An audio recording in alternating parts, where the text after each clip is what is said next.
Hey everyone, welcome to today's Cornerstone Connection Daily Devotional. And I want to invite you to join me in looking at Psalm 79 with different eyes.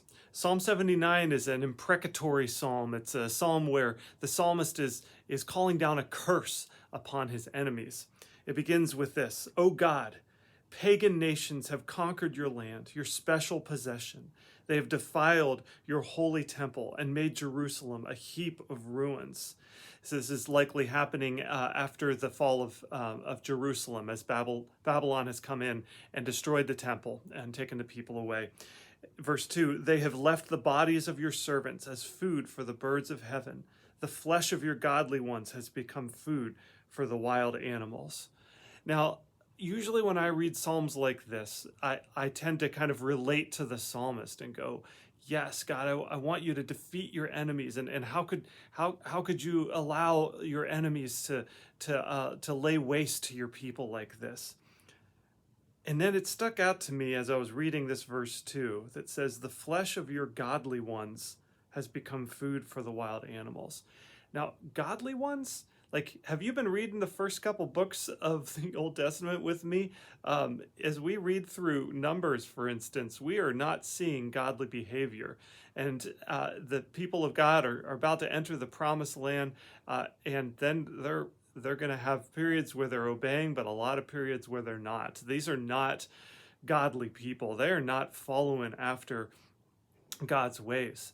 We've read in many different places, not the least of which is Deuteronomy 28 and 29, but it's also in Exodus and other places where God promises that if the people will follow him and obey his laws and decrees, then he will give them immeasurable, countless blessings from generation to generation.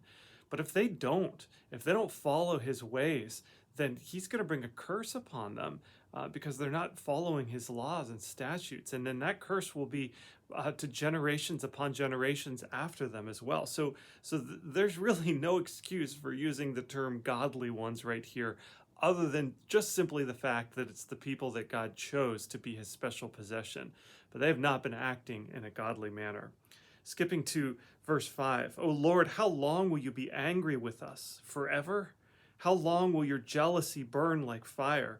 And in verse 8 it says, do not hold us guilty for the sins of our ancestors. Let your compassion quickly meet our needs, for we are on the brink of despair.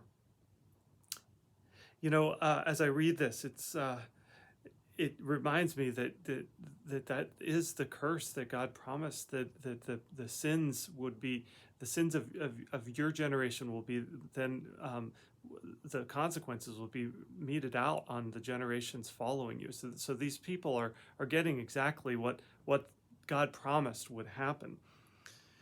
In verse 9, the psalmist says, help us, O God of our salvation. Help us for the glory of your name. Save us and forgive our sins for the honor of your name. Now, as I read this verse, this kind of summarizes it all together. This psalmist is calling out for God's salvation. And the question would be, did God ever answer that prayer? Did God ever answer the prayer for the salvation of his people? Now, the psalmist probably writing this, if he were to cast it forward a few years, he would see, well, yeah, the people got returned to their land, but things were never quite the same. It was never really the restoration of Israel that was hoped for. But ultimately, what did God do? Well, he brought his salvation in a way that the psalmist couldn't even comprehend. That he was going to bring restoration to his people in a completely different way, not by rebuilding the temple, not by putting his people back into a place of power in the land of Israel, rather by sending Jesus to forgive sins once and for all. You see, the people of Israel were under the first covenant of a requirement of obeying the laws, and God's law. Became clear that these people could not follow the law, and so Jesus brought forth the new covenant between him and his people, and that includes us. That he would no longer require the letter of the law, but he would fulfill the law. and that it would just be a matter of trusting in Jesus for our salvation as the fulfillment of the law and as the one that cleanses us from sin. So now God can look at us and call us his godly ones, not because of anything we've done, but because of what he did by sending Jesus, his son. As you read the psalm today, remember that we once were enemies of God.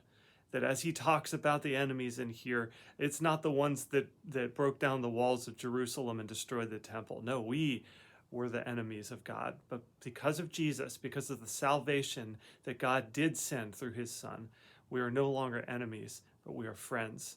And not just friends, but children of the King. Hope that gives you confidence and encouragement today. We'll see you next time on the Cornerstone Connection.